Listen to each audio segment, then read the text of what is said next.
নমস্কার। বলতে চাই আঙিনায় স্মৃতির জানালা থেকে আপনাকে স্বাগত জানাই। আশা করি আপনি খুব ভালো আছেন। আজকে আমি মনসা পূজার স্মৃতিচারণ করব। 2 দিন আগে শেষ হলো মনসা পূজা। বহু বছর পর আবার আমাদের বাড়িতে এই পুজোটি হলো এবং আমরা সবাই মিলে খুব আনন্দ করলাম। কিন্তু তারপরেও আমি কোথাও যেন খুঁজে বেড়াচ্ছিলাম আমার ছেলেবেলাকে। আমার মনে হলো যে সেই ছেলেবেলার আনন্দ, সেই ছেলেবেলাটাকে আমি যেন খুঁজে পাচ্ছি না। হয়তো আমি বুড়ো হয়ে গেছি, হয়তো আমার অনুভূতিগুলো মরে গেছে। এটাকেই বোধহয় পাঠকের মৃত্যু বলে। সেই ছেলেবেলাকে খুঁজে পেলাম না আমি। আজকে আমার স্মৃতিতে যে মনসা পূজা, তার খানিকটা আপনাদের সাথে শেয়ার করতে চাই। আমরা তখন খুব ছোট। যখন মনসা পূজার সময় হতো, 1 মাস আগে থেকে শুরু হয়ে যেত প্রস্তুতি। যখন কাঠামোতে খিল দেয়া হতো, ঠিক সেদিন থেকে আমরা একটু একটু করে অপেক্ষার প্রহর গুনতে থাকতাম। প্রতিদিন সকাল বিকাল আমরা গিয়ে গিয়ে দেখতাম অগ্রগতি কী হলো। এবং এক একটা পূজা সব আলাদা আলাদা কারিগর, আলাদা আলাদা কারিগর কে কত ভালো বানাচ্ছে, এটা ছিল বিরাট প্রতিযোগিতার বিষয়। যাই হোক, তো একটু একটু করে প্রতিমায় মাটি, রং, তারপর শাড়ি পরানো, এসব কিছু একেবারে আমাদের চোখের সামনে হতো, আমরা দেখতাম। তারপর পূজার আগের দিন, যেদিন চক্ষুদান করা হতো, আমরা বিস্ময়ে মুগ্ধতা নিয়ে সেটা দেখতাম।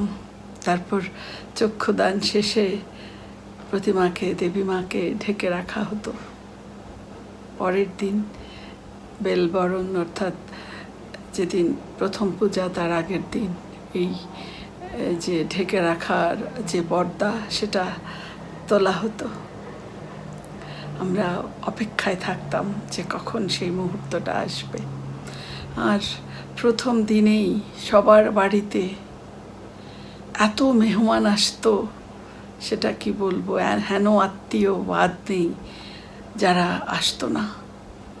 এবং শুধু আত্মীয়রা না, এমন হতো যে হয়তো আমরা 75 মানুষকে চিনিই না।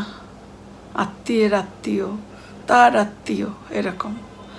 তো এত মানুষ হতো, খাবার দাবার এইসব মুখ্য বিষয় ছিল না। সবাই একসাথে হব, আনন্দ করব, এটাই যেন মুখ্য ছিল।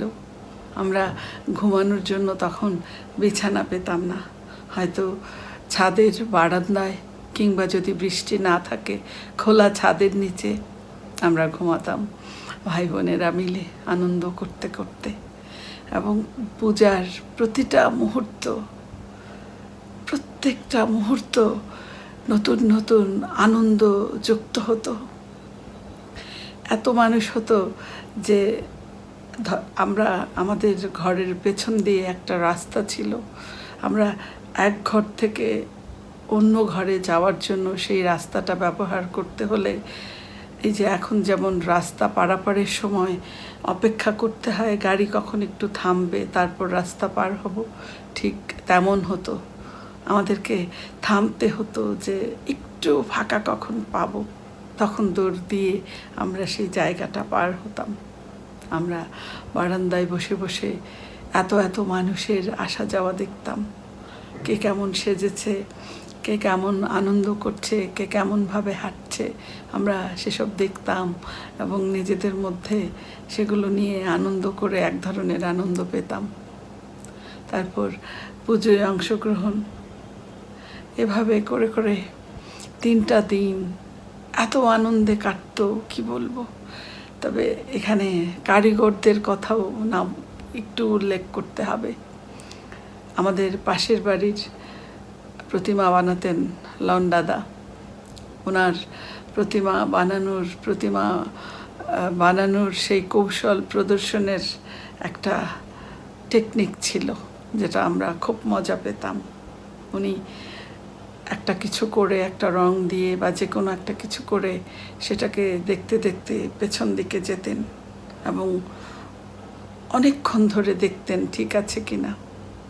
আমাদের বাড়ির ঠাকুর অনেক সময় বানাতেন কারিগর অক্ষয়দা।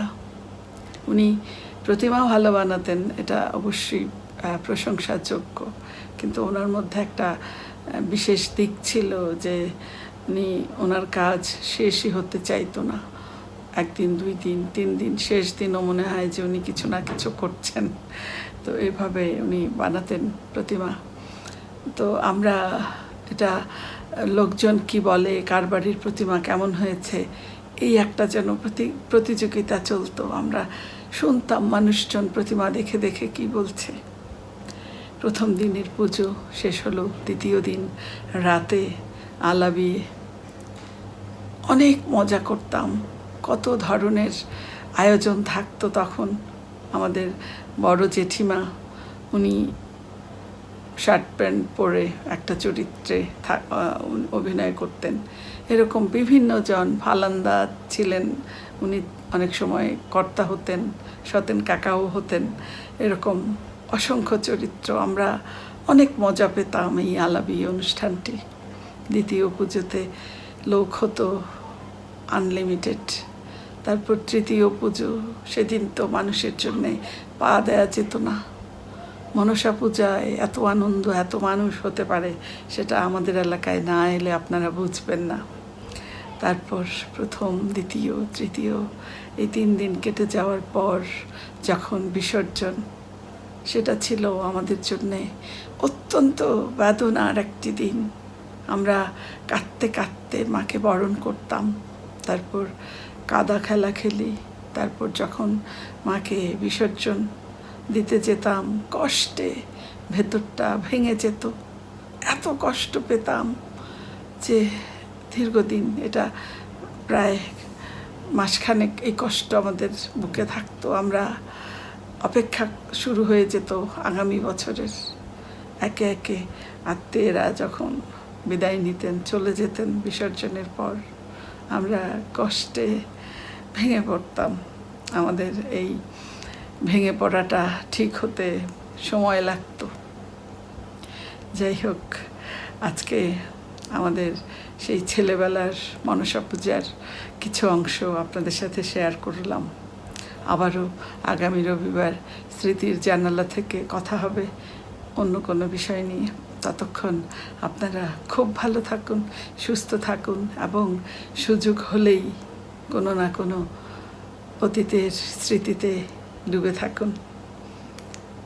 শুভরাত্রি।